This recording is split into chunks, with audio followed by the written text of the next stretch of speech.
book of what was it, Mary Magdalene Yeah, something or like one that. of them. I One of can't 'em. remember what her name, which one it was. They had her and Jesus kissing, even Oh yeah, supposedly. and then they couldn't have that, so that was cut. And also, yeah, and the women at the tomb. So that would have been embarrassment for him if the women wouldn't have been believed. But women were allowed in court. Women could bring suits in court at that time. Yeah. It was the Christians after they got a hold of it that made the women assholes. Oh yeah. But before that, they weren't. Yep. Not as much. I'm sure they had to go to the wilderness for 7 days when they were bleeding, period, Oh, yeah. and all that stupid shit. But, yeah, it was a myth. Yep. And people, you prove that miracles happen. Prove those miracles happen and happen all the time. You give me one fucking proof and I might slip a little bit. Maybe. But the stories are all mythology. Yeah, that's just it. It's made up to suit their purpose at the Yep. time. They were being oppressed by a huge government. They thought they could whoop, and they couldn't do it. Yep. And this was their way out of it. Yeah, it was. Yeah. It was the way out. Yeah.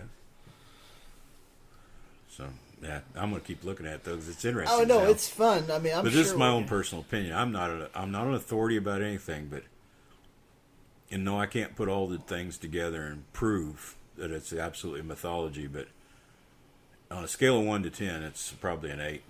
On my scale, it's mythology. The other 2 points there are just, yeah, there probably was a Jesus rabbi, Yeah. but that's not much to be. He wasn't written about anywhere else. Yeah, exactly. It's like, well, where else? He's really there's nothing. no- He wasn't anything. They just used him and made him into something. It might have been the Judas leader, cult leader, that they made into it. That could have been. Because these mystery cults were the big thing. I can't. Now I'm going to open my mouth and you stick my foot in it. I read on the internet, mind you, there was a place, and I remember reading this in the Bible, where Jesus took his disciples out into the wilderness and baptized them with smoke. And that was a pagan ritual of throwing a tent up, building a fire, and throwing weed on it, cannabis. Yep. And you'd get stoned out of your gourd. And that was the sacrament they took to be baptized with smoke. And it's been that way since the days of Moses.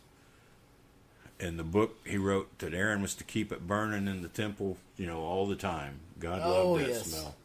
Put all the cedar and everything with it, but they'd burn cannabis. They'd put it in the censers through the crowd and everything. Yeah, and they'd. Because the Greeks misinterpreted cannabosum, as sweet calamus. And it was actually cannabosum. I talked to a Jew that has their handwritten Torah, and they say, yeah, it's cannabism and cannabosum. Cannabism is a plural of cannabosum. And the word etymology on it is cannabis. That's our modern cannabis. They used it for anointing oil. They used it for all the religion. And the tribe of Aaron's tribe, the Levites, whatever they are, were supposed to be the only ones in charge of it. That's what got them in trouble later, because the people would go out to the pagans to get their smoke. And they didn't like it when their Jews went to the pagans. But the preachers didn't give it up. They kept it to themselves too much. They did. So you had people going out in the woods. The pagans would find a grove of trees, pitch a tent, everybody'd get in there and smoke it up and get high as a kite. And the Jews would go out with them. And they hated it. But that's a sidetrack. I believe that. And I believe the spirituality some people feel when they smoke pot answers a lot of Christianity. Answers a lot of it. A lot of different religions. Yeah, it does. Because if you smoke enough of it, it's pretty trance-like. But you feel kind of spirity, like, oh, everything around me is great. You can get that feeling. Yes, you can. So, to me, that answers some of it. But whatever. Yeah. That's it for now for me. Yeah, I think that's all I've got for now. We'll have to hit on this. It one is again, so though. deep. My gosh, this subject and our minds are too shallow for this. Yeah. But from what I've read so far, and I'm going to keep reading on it, Robert Price, Richard Carrier, of course, David Fitzgerald. There's others I can't name, but I'm going to keep reading their books on it. Yeah. And I'm going to finish this Bart Ehrman one, but if he doesn't quit making shit up, I'm not going to read any more of them. Yeah. But he's real good on the actual work, and then he goes off on a tangent, bragging up how good Christianity is. And it's like, shit, and that was in the same breath he's talking about him destroying Alexandria. You know, the library. It's like, damn, people. One way or the other. Yeah. But Yep. what's next? Well, next is our fun one. It's going to be our tools of the week. I love them tools. And there's... The wild-ass propaganda machine of all time. Yep.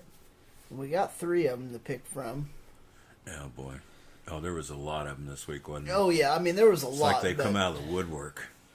There was a lot of them, but I only picked the 3 Yeah. to go with this time. Well, hammers. Well, the first one is... Oh, he's back on. Jim Baker. Oh, goody. We got a new We Jim haven't Baker. had backer for a while. So we always need a good backer. So let's see what he's talking about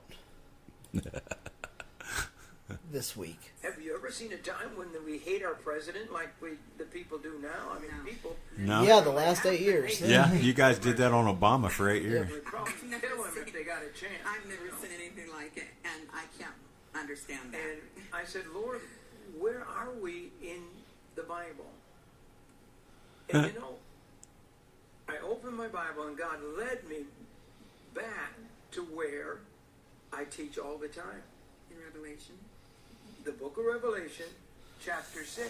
He said, Yeah, sell them buckets. You are in Revelation chapter 6. Revelation chapter 6 is the 4 horsemen of the apocalypse.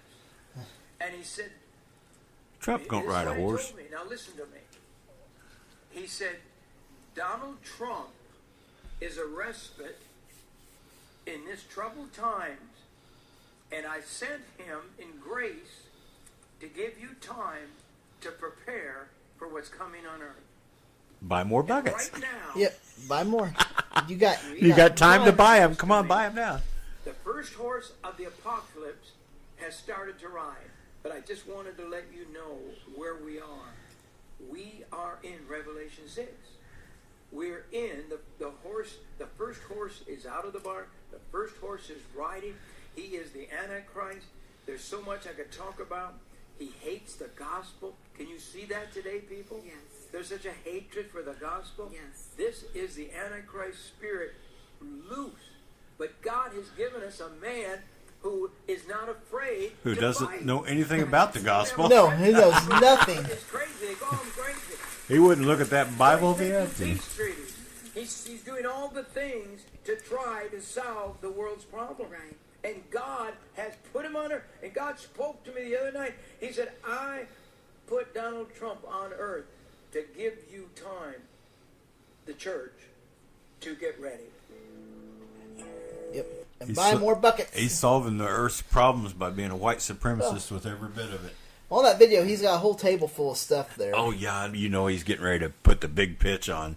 Yeah. He uses Revelation. You know, he loves Revelation because you're always on the verge of Armageddon and you got to buy buckets. Oh, yes. God dang. Yeah, that guy. He's just a con man is the biggest thing. That is just an infomercial. It is. It's an infomercial. He's And got an it's- hour infomercial on And he's every... got people out there nodding their heads. Yeah, amen, brother. You're right, you're It's right. like, are you kidding me? Teach What out a- Revelation because that's the easiest way to sell is to get everybody afraid. Oh, yeah. Yeah. And if you get them to believe in Sky Daddy, then Revelation is no problem at all. Oh, yeah. God. Yep, no Who's problem. next? Fuck. Okay, well, next, we got him again. Here's Coach Dave, who isn't a coach, but Yeah, he's an asshole. I've got, yeah, he's talking about restigmatizing homosexuality. So this is He gonna is be such a interesting. closeted gay man. He is. He has got a lot If of he would repressed just come out, feelings. that red in his face would go away and all. Yeah, God, he has a lot of repressed feelings there. I think he does. Male butt sex is not convenient. It's fruitless. Now, I've made this commitment. I don't know how long I'm going to stay up and running because I'm doubling down. And I'll just tell you, some of you softy old Christians out there, holier than thou Christians, let me tell you something. We have got to re-stigmatize homosexuality. We have got, hang on, Vince. We have got to take the behavior and make the behavior front and center. Loving the issue. I love a lot of people I don't have sex with. I love a lot of people I don't have sex with. The What? They probably don't want to have sex with you either. Insert their penis in the rectum of another man. Not Think all about of them. that. Well, Think just about that. one- That is 1.5% what or they something like when that? you walk into Wendy's and you go to the bathroom before you get your hamburger, there's a sign that says all employees must wash their hands before returning to work. So they're Why having butt is sex that? in Wendy's Because bathroom? In the it's bathroom, man. dirty down there, right? So it's not Timmy and Billy with a garden. That's not what it's about. It's about a diabolical, demonic activity that is eating our young children. And I'm going to be on the forefront of re-stigmatizing what it is that they do. And if you don't like it, go watch something else. Oh, Okay. but we love you, Dob. Oh, yeah. Come on, Dave. You know, as much as he's screaming about it, I really wonder. It makes you Inside, wonder. he's got an internal argument going Yeah. on, and that's his way of trying to push it out. Evidently, because what good is it going to do him to do this? The only other thing is it gives him viewers and money, because this is an issue. We've got to make this issue you stand Yep. on. Draw the line in the sand and cross it, and that's it. Yep. You know, it doesn't do him a bit of good when we're there. Gay people doesn't matter to me. No. They're just people. They're not- they're people. That's the thing. These are people. And they tell, oh, they're pedophiles. They're turning our kids into gays. There could be a gay pedophile, but probably no more than there is in the straight community, percentage-wise. Yeah. So everything they say is false. Yep. And nobody holds them to the fire to back up any of it. Oh, no. Kids can't be raised by gay parents. I bet they've got just as good a chance as any other kid. Probably the gay parents try harder because they know they're being scrutinized. Yeah. I know a lot of men and women with kids that probably ought not have them, I've seen things that I'd probably yank them and put them in a gay family before I would do that. Coach leaves me. He just likes to, he's like Alex Jones. He likes to get mad and get people riled up. Yeah. But I until he proves otherwise, I'm kind of doubting his sexuality. I mean, his preference. Yeah. And deep inside him, I think he's got a problem. He's Oh, fighting, yeah. fighting with himself. And it's nothing good or bad, but lashing out at your own kind isn't the way to do it. No, that's not the... He's going to suffer for it. But whatever. Yep. I guess that's his problem and what few listeners he's got. Yeah, what few listeners he's got, all right. Well, Who's up next? up next we have Brian Fisher. Good old Brian. We haven't heard Bri for a while. No, it's been a little bit since he's been on here. Way to go, Brian. So he's got something to say. Good.